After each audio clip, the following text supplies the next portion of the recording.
Hi guys! Welcome sa SIP9. In this video ay tutuloy natin yung series natin on equations. No? So this is the last part of our series on equations with parentheses. No? So yung susunod natin na gagawin is yung equations naman na mayroong fractions. So let's start with letter H. 5 times 3 minus x equals 11 plus x. Again, pag ganito, pag may parentheses, ibig sabihin yan multiplication. No?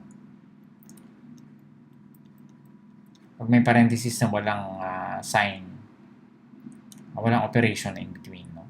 So, ibig sabihin yung multiplication, meaning we have to distribute, no? This is by distributive property. So, 5 times 3, no?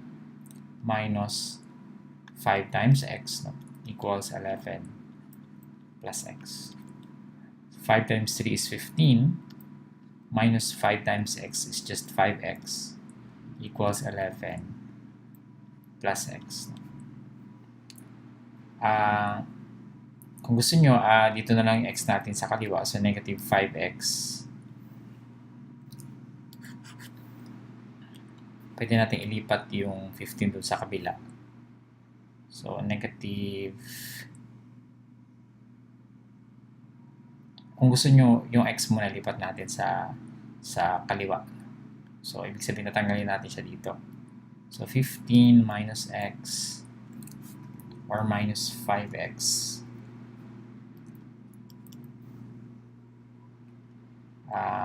equals 11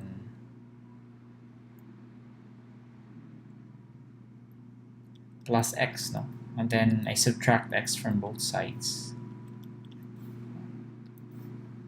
And 15 minus 6x equals 11. Kasi x minus x is 0 and 11 plus 0 is just 11. Next, ayaw ko nitong 15 dito. So, gagawin ko, minus ko siya. 15 minus 6x equals 11. And then I subtract 15 from both sides. And I have negative 6x. 15 minus 15 is 0. Minus 6x na lang natira. So, negative 6x. 11 minus 15 is negative 4. No? So, meaning, I divide both sides by 6, no? Or by negative 6. So, I have negative 4 for negative 6, which means that x is equal to negative and negative is positive. Negative divided by negative is positive. And 4/6 means 4/6 when reduced to lowest terms by dividing both the numerator and the denominator by 2 gives us 2/3. No? So, divide lang natin by negative. Gusto nyo, diretso nyo na. Negative 2. Divide by negative 2. Divide by negative 2. Kaya negative 4 divided by negative 2 is 2. Negative 6 divided by negative 2 is 3. That's 2/3 now. Letter I, we have 7 times x minus 4 equals 2 times x plus 1. So, distribute again. 7 times x minus 7 times 4 equals 2 times x plus 2 times 1. Okay, so this is 7 times x is just 7x, and then minus 7 times 4 is 28. 2 times x is 2x, plus 2 times 1 is just 2. Okay, so 7x minus 28 equals 2x plus 2. So, kung tanggalin yung 2x dito, so subtract 2x from both sides dapat. So, again, paulit-ulit ko sinasabi, whatever you do on the left-hand side, you also do on the left-hand side. O, tama ba sinabi ka? Left-hand side, ganun din sa right-hand side. So, dapat pareho sila palagi. Pag ma-minus ka dito, pag ma-minus 2x ka dito, magma-minus 2x ka rin doon. Pag magpa-plus ka dito, magpa-plus ka rin doon. Okay? So, 7x minus 2x is 5x, no? Minus 28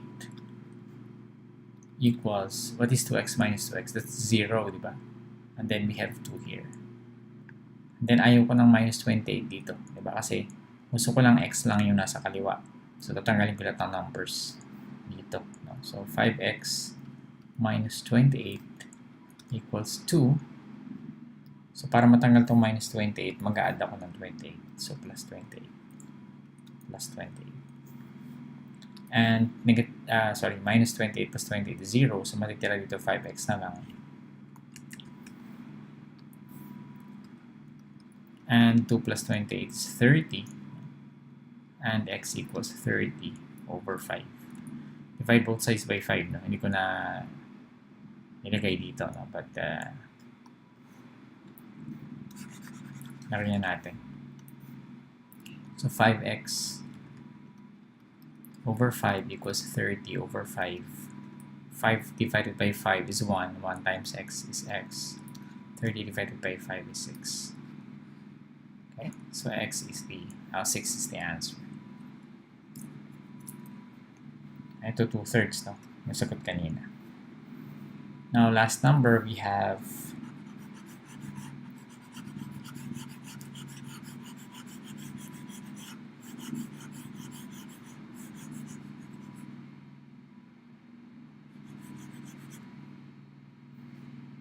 ito na tayo, no? So, 3 times 4x plus 9 minus 4 equals x minus 10. So, still, distributive property. So, 3 times 4x is 12x. No? And then I have a plus here. 3 times 9 is 27. And then I have a minus 4. Tapos equals x minus 10. Ayaw ko na, simplify muna natin. So, 12x plus 27 minus 4 is 23 plus x minus 10. And, ayaw ko na x dito. So, magmaminus ako ng x both sides.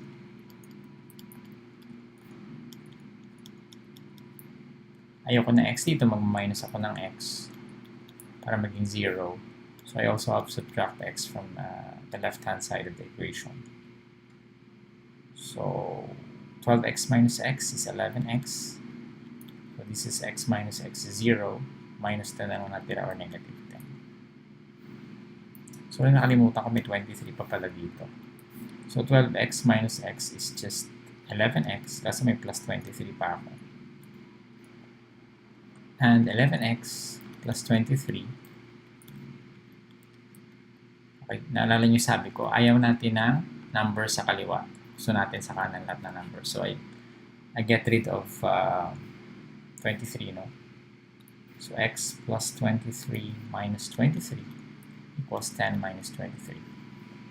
And this is 0. So, 11 plus 0 is 11x plus 0 is just 11x. And, sorry, negative pala yan. Negative 10 minus 23 is negative 33. And the x equals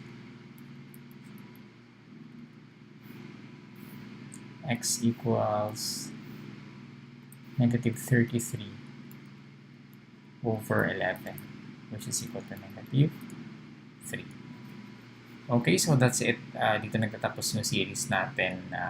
Hindi pa tatapos, by the way. Natatapos lang yung pinaka-basic kasi susunod ang pag-aaralan natin is yung equations na may fractions naman. No? So, sana may natutunan kayo dito sa ating series.